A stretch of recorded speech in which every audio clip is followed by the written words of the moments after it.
There we go. We're live. We're doing it? I gotta swipe this away. Episode 5. Episode 5? Yep.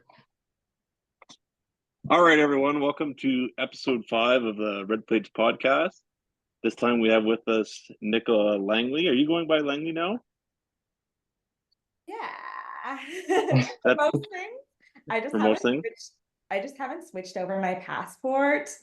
So to compete at Worlds and other things, you need your passport. So I was kind of sketched to do that in advance. Kind of powerlifting. I've just been going by Pavilion ET. We were just talking about like your open powerlifting. We were saying that's the most important thing. You have to get changed. Yeah. And just like with Worlds and qualifiers, I just didn't want to deal with that in advance. Yeah. Zero. You definitely don't want to risk it. So I guess going into like Worlds and stuff, why don't we start there? Start with your experience and everything, and we can talk about like your prep leading into it. How was that? Let's just start with your prep leading into Worlds. How did that go? Yeah, so this was my first open Worlds. I've been to Worlds twice as a junior and been chasing this open Worlds goal for a while. Prep was pretty good. I can't complain. This is definitely like the most dialed in I've been on a prep. My numbers, weight were really good, and I definitely focused on like the mental side of my lifting more than I ever had before, which was really fun. You were telling me that you have like a mental coach now, right? Like when we were discussing this a while out from Worlds, we were gonna maybe do the podcast back then. Do you want to touch on that? Because that is very cool. Like it's a whole different side to powerlifting. Yeah, it's something I've never worked on before, but leading up to it, I did find a psychotherapist that works in Canada. She's actually a female bodybuilder, Leslie Timball. I definitely wanted like a female athlete to be able to connect with that kind of stuff, someone in an individual sport. Did a bunch of research and connected with her. And so we worked together for 8 weeks. Definitely worked on like confidence that I like deserve to be there, my sports resume, different goals I had for the meet, kind of letting go of numbers and expectations and focusing on like process goals, just like trying my hardest on every lift, that kind of stuff, that I couldn't be disappointed with my performance as long as I did my best, because I definitely get attached to like placings and like expectations on myself or expectations other people have of me. And so I was able to really let go of that this meet. That helped me a lot. And I was like really happy at the end of the day. Whatever, I could have obviously done better, but yeah, I did my best on the day, and there's nothing more I could have done. Yeah, well, you still did really good. You placed, what was it, 6? Yeah, I placed 6. Yeah, so that's very good. Like obviously, maybe you felt like other people had different expectations, or you obviously wanted to do better. But top 6 in a class of like how many people there is now, they have like 2 flights. There's so many people at Worlds, so to come top 6 in the world is really good, especially because you're doing it in the open class, and that was like your goal to get back there. Just to take a step back, because you've been competing for almost 10 years now, right? Like next year will be 10 years, I believe. Yeah, next February. Awesome. Yeah. It's so weird. That's like a decade. Yeah, a third of my life. that is awesome. It's like the same thing with like episode 1, who we had like Walter. He's also been competing for so long. So I think it's really cool to see people. You guys have a similar story where like he had gone, I don't know if he went as a junior, but he went to Worlds a long time ago. And I think you did too. Like, when was your first Worlds? Like 2016 in Texas. Yeah, that's awesome. I think that might have been Walter's first Worlds, wasn't it? I think so, yeah. Killeen, Texas. Yeah. And kept at it, went to Worlds in 2017, where I like actually tied for first, but got silver based on body weight. Oh, jeez. Yeah, but yeah, I've kind of been in this sport for a long time, and I think that's one of like the proudest things I have about my lifting, is just that I've like kept at it through a lot of diversity and stuff. Like when you look at who I began powerlifting with, very few of them are still around anymore. Like my biggest competitors back in the day, whatever. Find a different sport, or like once you turn open. Yeah, that's a huge thing, is like the junior burnout, especially if you're competing at like such a high level when you're a really young lifter and you see this really high level of success. To keep that up for like a decade is very challenging, and I'm sure like having the mental coach on your side is going to help you like keep things going. I think that's a huge thing, especially like with training, especially competition. So that's good. Honestly, probably the biggest thing has been meeting my husband Ben, because we're both competitive, and being able to like share that and do it together, I think is kind of what's both kept us in the sport too. It's hard when you don't have like the support system and people that don't understand what it takes to be a high level athlete, but because we both kind of do it together, it's helped a lot. And I think that's been a big reason that I've kept at the sport. And you're both really high level competitors. And I think it was 2020 nationals. You guys won like best female and male lifter, right? No, but we both won our classes and we're That's set to awesome. go. I didn't win. But Same thing, whatever. he won best lifter though. Yeah. So that was kind of like our goal again, was to do that, to both be winners in our class, but might not play out for a little while. But his job the past few years has been pretty tough, and he's in the Air Force, so pretty much gone like a third of the year. So it's been like rewarding for him and everything, but powerlifting has definitely taken a back seat. He's been able to be competitive, but probably not the best he can possibly be. But as of next week, he has a ground job, so I'm excited to see his consistency in training. And yeah, he's already looking super strong. Like, yeah, I think he's like a bit more into it again. Yeah, he hit 307.5 kilos for a squat a couple of weeks ago. He's looking strong. Yeah. National record squat battle. Before we move on from that nationals, that 2020 nationals, I wanted to ask you, Nicola, because so you both won your weight class then, so that would have qualified you for the national team, right? I guess that was right around COVID timing, so that's why that didn't work out back then. Yeah, and then we kind of had to both decline our spots for like the couple years after, just because of military restrictions. Like Ben couldn't leave even like anywhere more than like 50 kilometers from base. Okay. We were locked down because his job was pretty high tempo, gone a lot, like on pretty important missions at the time, dealing with COVID stuff, and kind of wasn't worth traveling alone. Yeah. A lot of money and other things that I think was 2021. There was a world in Sweden and stuff that we just declined our spots, and then back at it again. Oh, yeah. So it probably feels pretty sweet to like finally get back there, earn your spot. Yeah. I guess we can go back into like your centrals prep as well, because that's what kind of earned you your spot, right? Is you did you prep for CPU centrals, and this was your first meet as a 57 for the past couple of years. Yeah. So I initially started as a 52 when I first got into powerlifting, so I was small, and gradually worked my way up to 57. Then COVID happened, gained some weight. My body was kind of happy, like 60, 61, and I was still pretty competitive there. So I just tried that for a couple meets. And I just like, no matter how much I ate, whatever stuff, could never get bigger. And then like I naturally was kind of like 60-ish, and me and my coach were like, hey, like, let's see what we can do. So whatever I did, didn't really lose that much strength. Came back at centrals and set the national squat record pretty easy. Whatever, went 9 for 9, secured my spot on the world team. And that's where I was like, hey, I guess I could be 57 again. That wasn't that bad. Just have to like walk a little bit more, actually eat like a normal person. And then we're fine. And what were you doing like so when you were trying to be 63, like were you like force feeding kind of thing? Like you're really trying to push the calories and it just wasn't happening? And then you just laid off that and you kind of just your natural weight, or do you have to diet pretty hard to get into 57 now? I don't have to diet that hard. I mostly just like tracked my steps. And honestly, I think that was like the best thing for my lifting too.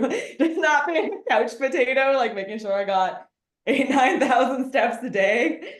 And then whatever, actually tracking my food. I never really, like, training days were always still like above 2,000 calories. Like, oh wow, non-training days is still like 16, 17. It could make weight pretty easy, even leading to worlds, because it's kind of like, damn, that's awesome. Something like leading up, it's not that hard, and like, I don't know, little gut cut. And also just like when I reduce training volume too, I just like naturally kind of lose a bit of weight. I don't know if it's like like inflammation or whatever, but usually it's pretty easy for me. Yeah, that's awesome. I was gonna say some of like the 66 and 74 kilo men we talk to are not eating that many calories, so that's pretty good. Yeah, I was thinking 2,000 doesn't sound really that bad.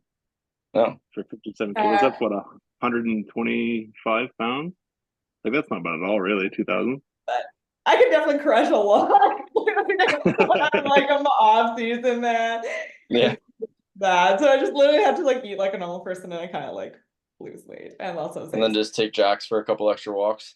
yeah, no, Yeah. Oh, yeah. and it's definitely easier in summer. It was kind of harder in winter with centrals. Like I had to like walk on the treadmill more because it was like not good to be outside, or it's harder around Christmas time too when you're visiting family. You don't have as much. You have to say no to all the goodies. Yeah, my family's Italian too, so it gets really hard. Yep, I can see that. Did you guys have to do any kind of water or gut cut and stuff like that? Did you say that or no? No, I didn't do any water cut. I haven't Yeah. didn't do it. It was kind of like week of comp. I watched what I ate. I didn't eat like a jar of pickles. And like our coach still had like fiber goals and like sodium goals, but it was still pretty easy and like ate and drank leading up to Worlds. But yeah. That's awesome. What did you do for food? Like I found like international travel, like when you're going into a meet and you're kind of close on weight, did you like pack food onto the plane that you snacked on and stuff like that, or what did you do? Oh for yeah, that? 100%. My suitcase is literally always full of stuff. So like a lot of like baby food, like cans of tuna. You never really know what you're gonna get. I even like packed like monsters because I had no idea what was in Lithuania. Like I travel with a big suitcase that I could It's live full of with. food. Yeah, That's awesome. it was fine. Like it was really fine in Lithuania. That it was pretty normal stuff, but I packed a lot of things. Lots of Honestly, that's really smart. Like the first time that I traveled like that, I was doing a water cut, so I was loading like 10 liters of water like while flying. So it was brutal because I was using the washroom the whole time. yeah. And all the food that they bring on the plane is obviously super high sodium stuff. So like I pretty much couldn't eat anything. So I was wishing that I'd packed food and stuff like that. Oh yeah, But I've seen men eat plain food and it was like the worst thing. Yeah. Wait, and I don't know. I also have like a nut allergy, other stuff that I just prefer to know exactly what I'm eating like the week Yeah, of. bringing your own food is definitely a lot better. So Ben went with you to Lithuania, right? You Oh guys did some yeah, traveling, yeah. yeah, he loved it. It was just such a stress-free time, but also inspiring for him like to watch his weight class and be in that environment. And Oh yeah. So did you guys watch a lot of the sessions there live? not really, especially No. leading up to comp. I didn't really want anything to get in my head, especially like I like the first day bench depth was a big thing, and suddenly I was like questioning my bench depth. Like a lot of the little girls were getting called, people were bombing up from bench depth. But I just did my own thing, kind of hung out with my coach, Yeah. hung out with the hotel, and then afterwards kind of followed along. But we pieced out pretty quick, didn't stay too long. I would love to watch a lot of lifters, but it is also expensive traveling. We wanted to see other things, but yeah, the hotel had a pretty cool water slide and like a bunch of like spa areas. So definitely had fun there. Were you in the same hotel as Blake? Do you know? It looks like they had like a big ball pit. Yeah, yeah. Me and Blake actually were in the same session because Oh the yeah. 57s were together. Yeah. I remember I was actually at Wonderland that day and I was trying to tune into the live streams at the same time and watch you guys while I was at Wonderland. On Leviathan, just like Yeah. Yeah, it was definitely a really great experience. And Do you want to talk about like your game day as a whole? Like how did that go? Like kind of weighing in, warming up, like talk about your day? honestly, really good. So many Team Canada coaches and stuff. It was definitely like the most stress-free I felt at a meet. Like I had my own coach who came from Canada too. He was like an intern coach, so that was helpful. Someone I That's trust. Alfred, right? Yeah, my coach Alfred, we've been working together like 7 years now. So that was nice having that friendly face. There was whatever the three other Team Canada coaches I was always taken care of. Like I pretty much sat there with my like positive affirmations, and then it just like told me when to go, when to lift. Yeah, it was crazy like seeing Bobby Butters and people I've like looked up to for so long, like competing with me. It was like, whoa, I made it. That I was just like so inspired and like happy to be there the whole time that no matter what happened on the platform, like I didn't really care. I was just like so honored to be there. Were you warming up with a couple of the other lifters too, or did you kind of have your own Yeah, area? I pretty much had my own area. Like I was prime time, so it was top 8, and there was 6 platforms, I think, in the warm-up room. There Oh was a jeez. Yeah, so it was nice. Me and Blake just had our own area. That's awesome. Yeah, it was really nice. So it just felt like, yeah, very like professional experience. I was just like in awe and like honored to be there. And yeah, it was definitely the most relaxed and like confident I've been at a meet, which was nice. That's awesome because it could definitely be like super stressful. I know like walking out for that first attempt too, like usually like I feel like Worlds is a different experience. Like it's pretty quiet. Like you could hear like a pin drop sometimes when you walk out there. I know it's been changing. People seem like they get like more hype and stuff like that. Like I feel like in the most recent years. But like walking out for the first squat, like you felt like you're feeling pretty confident, pretty good. Yeah, yeah.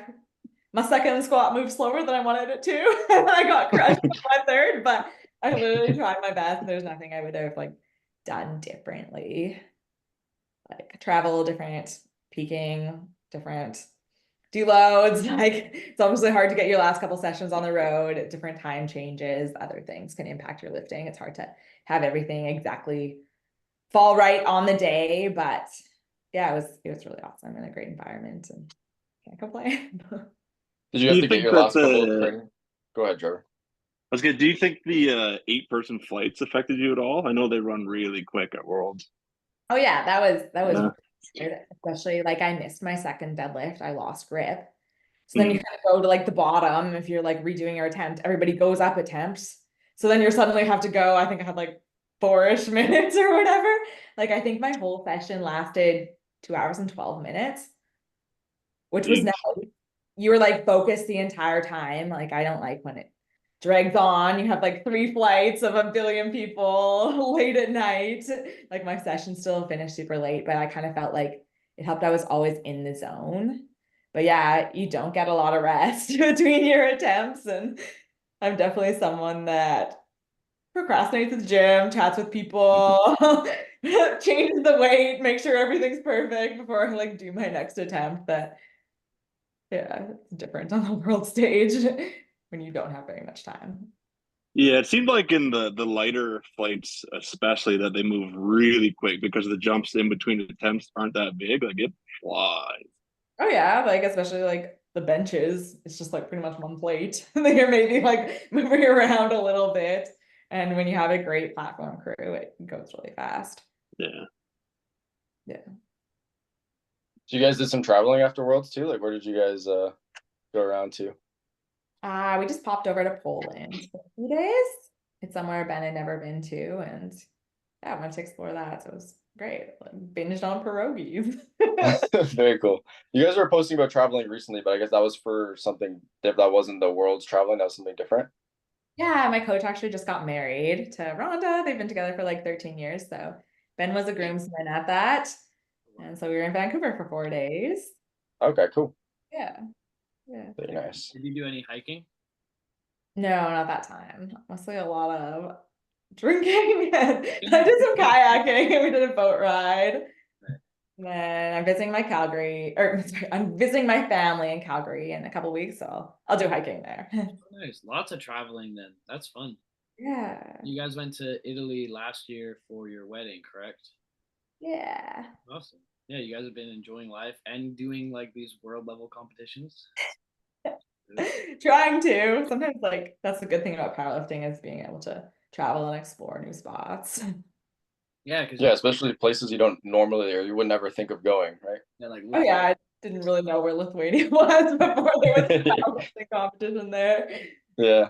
I guess Ben would know a lot about this as well, but like when I was initially trying to get to Worlds and we found out it was in Lithuania, like a couple of like my family members were concerned almost. Like were you guys concerned at all with traveling to that area or was Ben like did he voice any concerns or not really? Not really. Yeah. Definitely. Ben was like, I'm not driving there and we are not driving to Poland, that kind of stuff. Yeah. But I felt really safe there. And obviously, if you look at a map, it's kind of close to Yeah. all routes, everything, but things seem pretty stable right now. So it's fun. But Sweet. yeah, I know some people didn't want to take their families there and other things. Yeah, I think a lot of people are like, let's get in there, do the thing and get out of there. Go to Poland. so It seems like the IPF really likes to pick those oddball kind of sketchy places sometimes. yeah, wasn't it in Belarus like 2 or 3 3 years or something in a row or like really close back to back? I went to Belarus and it was super sketch and like they messed up my flight and then like my visa expired and I was in a foreign country alone and like Was that really scary? yeah, my mom was like calling embassies and stuff from Canada. This random lady picked me up on the side of the road and took me to like renew my visa and didn't even speak English. It was super sketch and like I kind of blocked that time out of my life. Yeah. Oh my God. Easy. How long were you there for?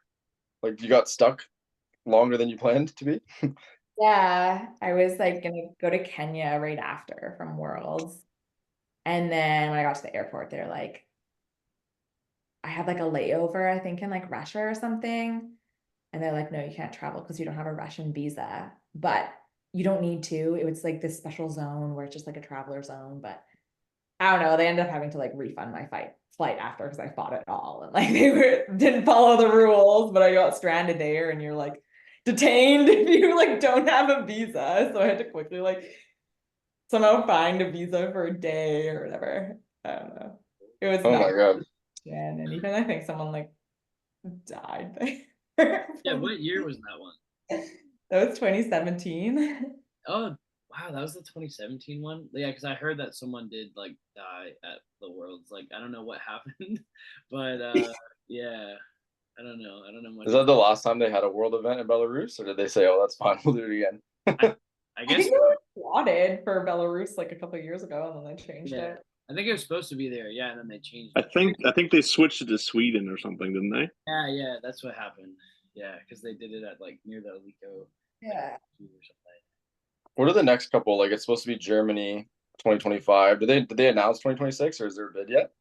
Saudi Arabia. I'm pretty Oh, sure. that's cool. Yeah. That is very cool. When is Apparently, 2027? that's 26. 26? 26, yeah. Yeah. I don't know. Apparently the country has lots of money, so people are like hopeful. Yeah. Good world and like high Can you class. imagine? That's how powerlifting really makes it. Someone with lots of money is like, wow, such a cool sport. Look at how they move up and down. And then we're all making the big bucks. That would be cool.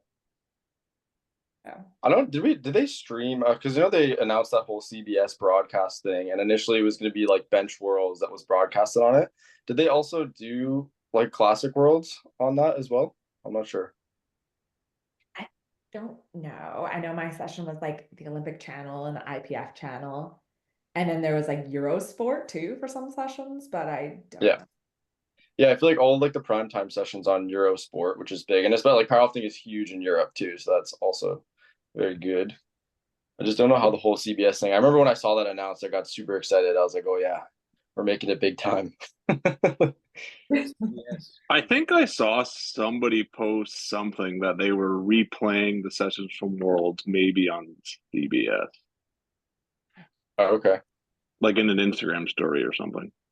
Yeah, it'd be interesting to see like how those performed or like what the views were like and stuff like that.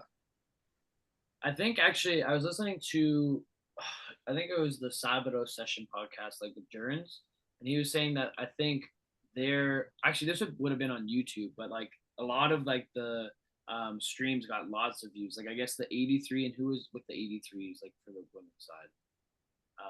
Like 63? yeah, I guess it would be probably 63. Yeah, apparently their session got like tons of views and like it's been doing really well. So that's I just pulled up like this is Nicola's session, got 175,000 views. wow. Pretty cool, yeah. Yeah. That's awesome. So that was the men 66, and does that make sense? No, I think it's 74. I think Nicholas. This one is so men's 66 and women's 57. I don't know. Maybe it's a montage video or something, or like highlight recap. I don't know. But anyway, that is cool. Like there is a lot more views happening, and it'll be interesting to see like with the next Sheffield too, since there's a lot of like the American people coming over. Like the sport's growing, and like you said, like a lot of people that you grew up or not grew up watching, but like people that you've like inspired by, like Bobby Butters and such, like to be there at Worlds, like this was definitely the most competitive Worlds. Like every year just gets better and better. So to be there is really cool. Um, yeah, and I wanted to ask too when we talked about it before, like that squat record that you hit, the national record, like how much was it? 79.5. That's That sounds right. Yeah, that is a crazy squat. Ben just put in a random number. Sorry? Ben just put in a random number to It's bring. like, this sounds cool. I think it was like 177.5 or something before. He's like, oh, look at 179.5. I don't know why I just didn't put 180 then. Yeah. Well, soon you'll get it. And then 179, is that 400? Like, or is it 182 and a half is 400? 82 kind of a the jump, but I was hoping to get that on Worlds, but wasn't there on the day. That's fine. You have hit over that at 63 though, I think, right? Yeah. He squatted 182 at Westerns. Yeah. But when was that one? That Western, like 2023 Westerns. That was the Last August. Did you feel like any way about doing centrals and then knowing that people could have done the meets after to like maybe take your world spot, or you just like, I'm gonna do centrals then because it's so close to home, right? Is that why? Yeah, kind of. So my home gym hosted centrals. It gets expensive to compete and travel. So I definitely just wanted to hit the biggest total I could. Yeah. And make sure it was kind of like untouchable, which it kind of was. I think I was like 40 kilos above any other 57 after. So damn. That's a big spread. I know no one else did that. Like I think the people like that won the classes, like everyone was like very close or just chipping them. Like 40 kilos is ridiculous. well, I needed that if I was the first one competing. Mhm. And so I just whatever did what I could, and then kind of wait until you get your formal invite. Yeah, that process was a little bit hectic. A lot of people were upset with it, but yeah, everyone could have done what you did, just put up 40 kilos above what everyone else did, and just call it a day. Only it were that easy. But yeah, It's not fun though. Like you want to see the battles, you want to like have everybody in your weight class that you're competing against. That's what pushes you too. yeah, it's gonna be good when they can get the schedule like intact, and I don't know what they're gonna do about timing for like all of the nationals and stuff, but hopefully it's just back to a certain time. It is kind of weird though that like right now how it's set up with the September one qualifying you for like a meet that's almost an entire year later. It's kind of a bummer. Yeah, it definitely made it hard for people that are competing internationally too. Like myself with Worlds or NAPFs, usually like your top athletes kind of close, and there's such like a quick turnaround. Yeah, Commonwealths and NAPF is like right now, right? NAPS is kind of like mid-August or something. Yeah, it's like 3 weeks, I think. And then even like the junior worlds is very start of September. So some coaches are literally just flying straight to PEI, and I don't really know what a lot of like the junior athletes are doing. It pretty much doesn't give them a chance to. Yeah, the junior one is brutal. It's like a week. It's a week different. It's like 1 weekend apart, right? Yeah, not to mention like the financial commitments. As a junior, that's crazy. You just gotta fly Yeah. across the world, and then you gotta fly to one side of Canada. And flying in Canada isn't cheap, like for the most part. Oh yeah. I think luckily it's like this nationals isn't the qualifying meets for the juniors, but it's like if you're in that weird circumstance, I know some people are, where it's like their last year as a junior, and then you're qualifying for like the year after, and you're going into open. That's the only reason that you'd have to kind of do this one to qualify, right? And I just don't think you're sending your best athletes. Yeah. Well, you never know too. Like it's so long after. Like if people do hit bigger totals at the 2025 nationals, then it's like, oh well. Yeah. Like, Yeah. No, like, I think I was messaging Trevor. I was like, I could literally have a baby within that time. It's a long time. Yeah, that's a very long time. I don't like how they're doing it, but whatever. It's okay. Yeah. It is. A little birdie told me that 2026 nationals is in March Oh, really? in Newfoundland, so that should be back to normal, hopefully. Yeah. I'll be like, that's crazy. The amount of times that like myself and probably you guys traveled to Newfoundland for competitions is like ridiculous. oh yeah. And PEI. This is round 2 PEI for me and Kyle. Yeah. I don't know if I think we did. I don't think we talked about that on the podcast, but yeah, like Trevor and Kyle went to go to try and qualify that last Easterns. What was it like last year, right? To go to, go to this Worlds, and then they get there, and it was like I think a day before you guys competed, I like looked at my phone. I was like, "Hey guys, like good luck tomorrow," but because they had like those new opportunities to qualify, and like yeah, this will be the second time back to PEI in under a year. No, that's what's been tough about the past couple of years is like the lack of transparency and like communication when meets are. Yeah. Was that your plan in 2023 as well? Like, were you trying to qualify with that Westerns to do like a 63 international meet? Yeah, that Yeah. was kind of my plan a little bit, was to see what I could hit as a 63. And then they announced that they were having the other selection meets, and then you kind of just that's when you just that's when Yeah, you like, decided to go 57. yeah. So shortly after that, they like asked my gym to quickly host centrals because I needed suddenly all these qualifier meets for worlds. Yeah, Oh, cut down. it's pretty wild. Like, so 465, that was your best total at 63, right? And then you made the cut, and you told pretty much 459.5, pretty much 460. That's insane. I didn't have to cut that much though. Like I kind of, if you look at my weights, I was like 60, 61. It's still like, yeah, you're 61.3, and then like you cut to 56.5. I know Trevor doesn't like to talk about the good lift points, but you jumped to like 5 points on GLP, which is pretty sick. Yeah. Yeah. Cool. So obviously, I guess as your plan going forward, you're staying 57. Like that's your class, and you want to kind of establish yourself there. Flexible, but right now I feel like I do have unfinished business at the 57. Like ideally, I'd love to just like break Maria's total record. I think her total record is like 473. So I have room in some of my lifts that I can like with a bit more training hit that and kind of like solidify myself as like top 57 lifter of all time. But lots can Oh happen. yeah, You've done 458, I believe, right? 459.5. So you're only like, yeah, you're like Hey, 12 and a pretty half, close. 12 and a half keys away, 13 keys. Good meets. Oh yeah. So do you want to talk about your future plans for competing in the upcoming season, just briefly?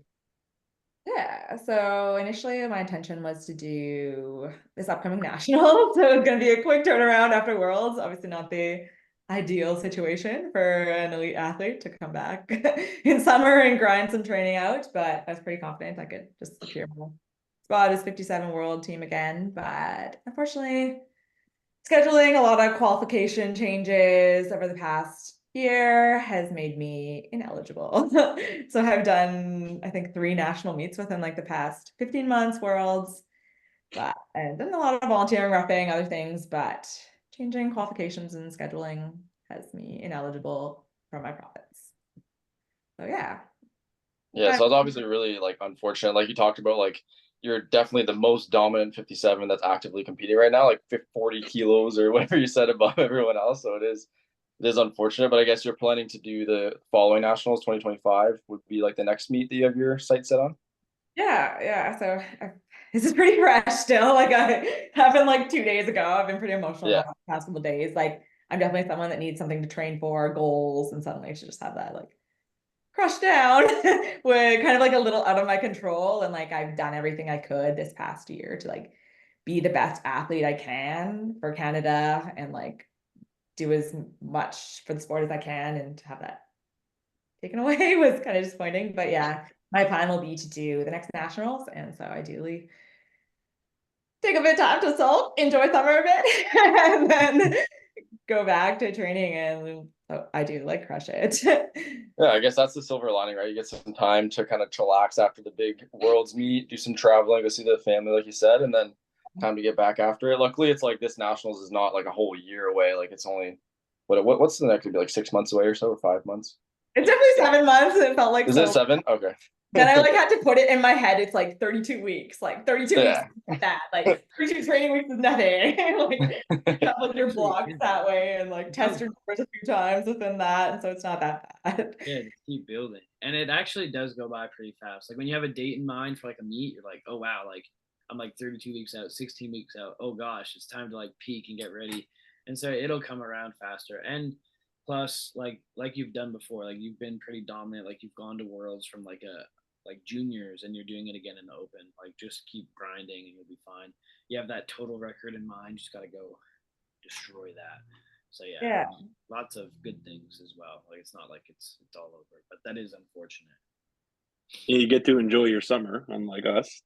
Oh yeah. Like I do, it takes a lot to be high up in this sport. Like you do have to watch what you eat, like sacrifice a lot of your social life, family life. Like when I go visit my family in Calgary, I have to piece to a gym for 4 hours, like ditch everybody after dinner to go for a walk to get my steps in. That it's nice to just have like a bit of time to focus on stuff that I've neglected and like work too and other goals and life things.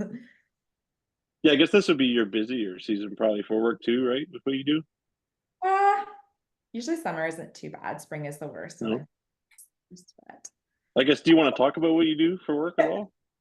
yeah, so I actually own my own business. I own a landscaping business with my two brothers. It's all based in Calgary, so I just like work remote. But yeah, not exactly what I went to school for or anything, but it's been great fun being an entrepreneur and creating my own opportunities. And it's something I can also do from anywhere and I make like my own hours. So it's been good with Ben's job as well as powerlifting. So if I have a heavy SBD day, I just don't really work that day. Or if I need to go to Worlds, like I just don't really answer the phone that much, but I can still email. Yeah. So I always find it crazy when you see I don't know if they do this anymore, but like Worlds used to say like occupation, you like hear the jobs that like some people do at the same time of being like at the top level of the sport is pretty insane, like how you can balance all that stuff. Like even like Ben, for example, is like a crazy example, like a crazy example, right?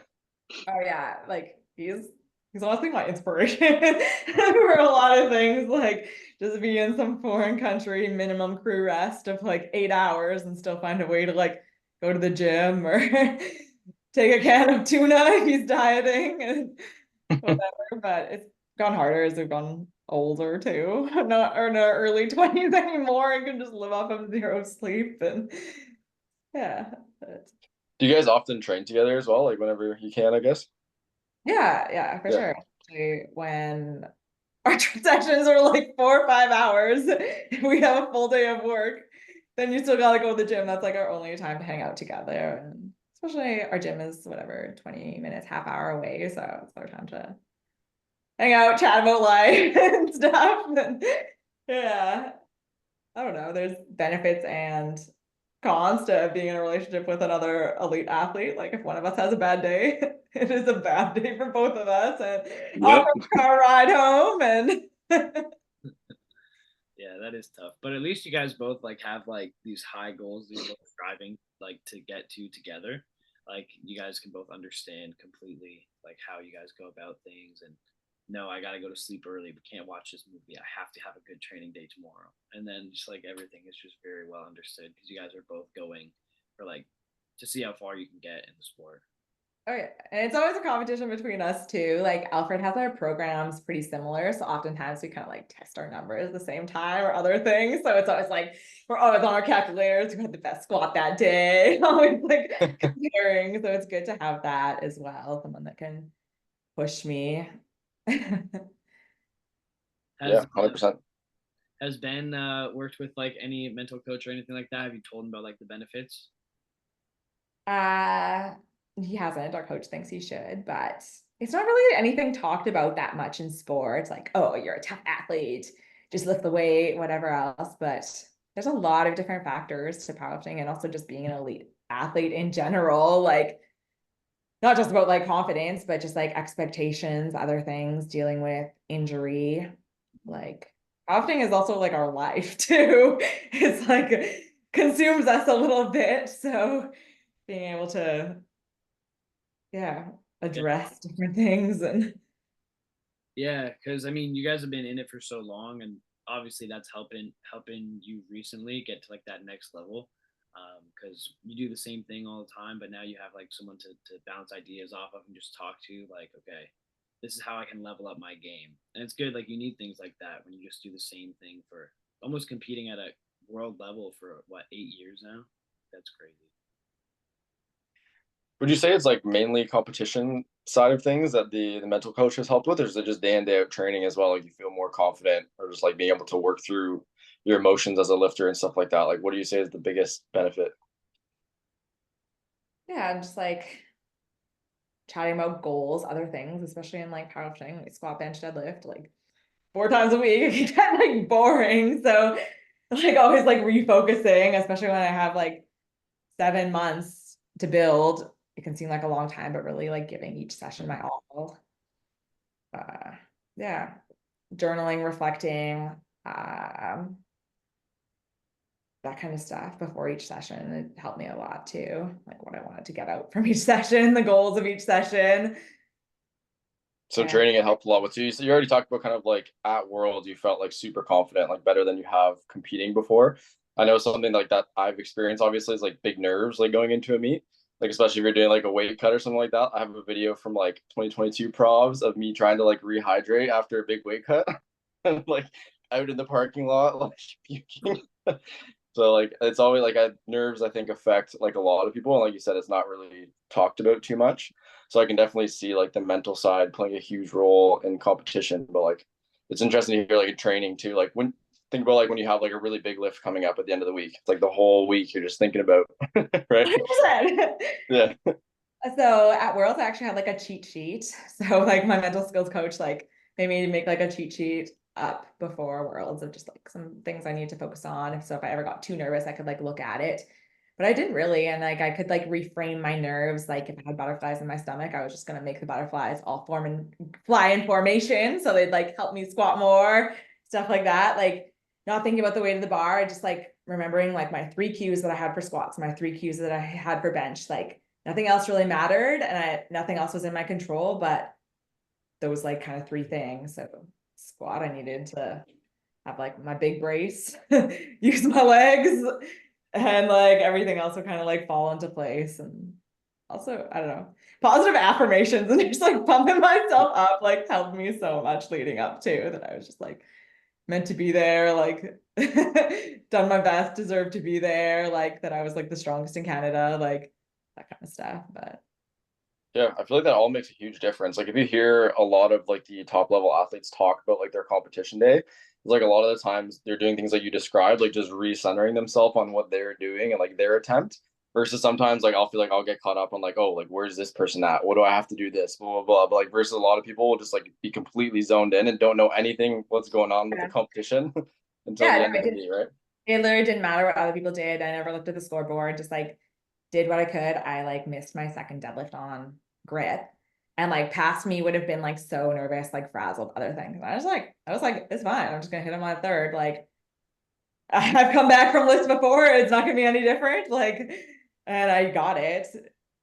Like a few Yeah. minutes later, like I don't know, I just had confidence and just like wasn't gonna change anything. I've done it before. Yeah, that's awesome. Even like after sometimes when you miss any lifts, like after your third squat, for example, coming back and then you went 3 for 3 on bench, right? Yeah. Yeah, so coming back and then just moving on to bench, right? Like I feel like that's super key as well. Yeah. So worked on a lot of that. And I know I didn't feel the best that day, but it like didn't matter. I was gonna give every lift my all. And so Yeah, people mess up with that a lot. Like I've done it in the past too. A lot. When I do like bad, like say if I had like a squat, a second or third squat, ideally you don't miss your second squat. But if you miss like your third squat on strength or something, before I would be so mad, I'd be like, it's over. Like oh the yeah, whole yeah. thing is over. But like you have to like you probably worked on with your coach. It's like, okay, squats are done. It's bench time. Like time to bench amazingly. Like I've done this. I know I can do this weight. Like you have to, yeah, like you said, just recenter and so obviously it's been working because missing, especially because like you're a really good squatter, so you not having a good day could get in your head. You could be like, oh, like it's over. It sucks. I literally had in my head I was like gonna potentially medal for squats. Like I definitely wanted to hit a 4 squat there, but it wasn't quite there on the day. And like even if you look at the photos, I looked so angry after my second attempt because it was like not there. That was like a grind and I had nothing more in me.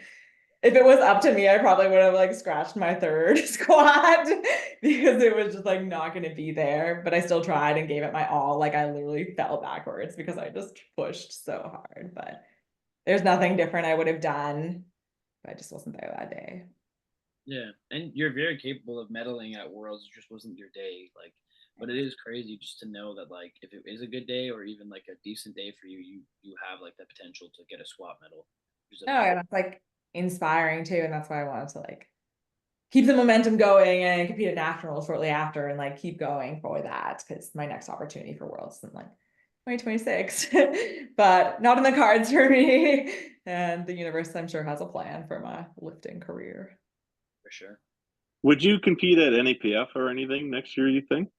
Yeah, I'd love to. We'll see what happens. I guess there's no Commonwealth. I think it's just NAPF, but yeah, I know NAPFs is in Jamaica. Haven't been there yet.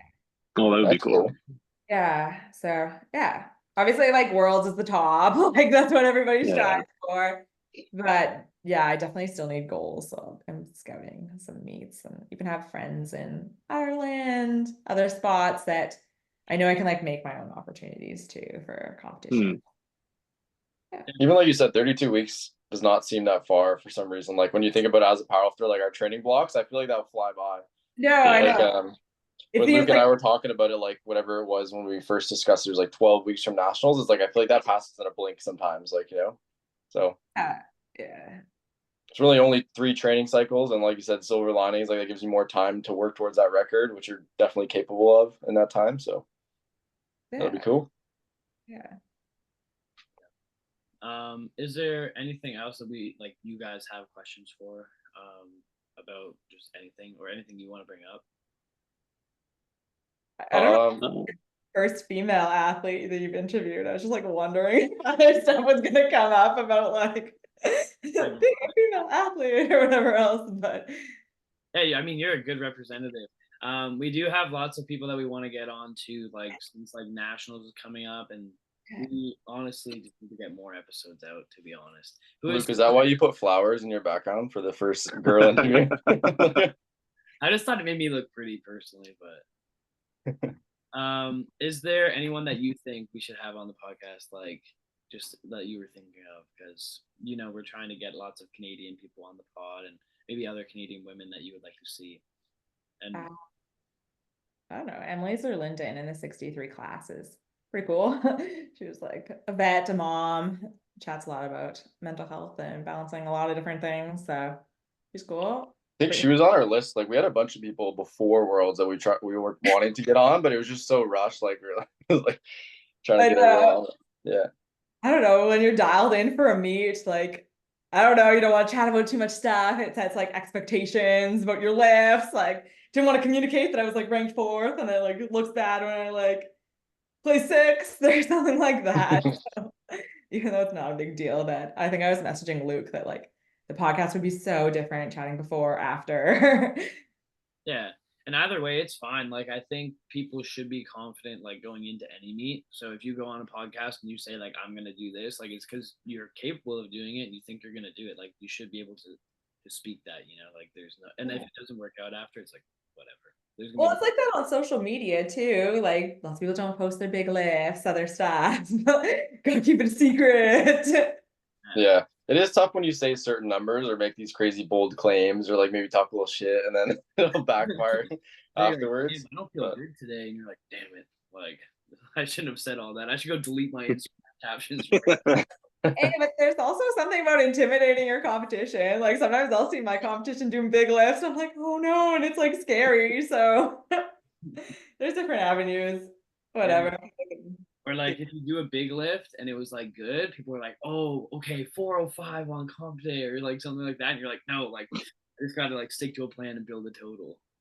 Yeah. I don't know. I don't really care that much anymore. That I've been around this for enough that I like whatever happens on comp day happens. Like what's your mindset around posting, like going into a competition? Like where you kind of show all your cards, or are you someone that would hide some stuff? Usually my squat I post. My bench is not very good, so I don't usually post it. Deadlift. Yeah, that's me. Yeah, darn bench. Whatever. I have an off season now to work on my bench. Yeah, exactly. What was that segment we had before with the pets? And if you had to pick what Jack's lifts would he be a squatter, a bencher, or a deadlifter? Oh yeah. What is he like? What's his what would it be called? His species. Can we get him on here? Oh yeah, there we go. There he is. Hi, Jax. What's his breed again? He's like all psycho. He's kind of like a farm dog. He was an impulse purchase in COVID. He's awesome though. We got to meet him. Like we were at your place. Like I don't know how long ago it was. Like before Worlds and stuff. But yeah, we got to meet him, and he's very fast. He's very athletic. If he was a power lifter, what do you think? Like, would he be a squatter, bencher, or deadlifter? It's hard to say based on his build. He's really just like fast and athletic. Like I don't. Yeah.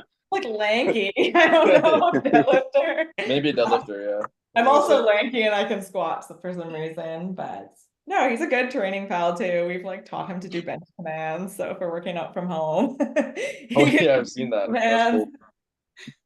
Damn. And he comes to Infinite sometimes too, right?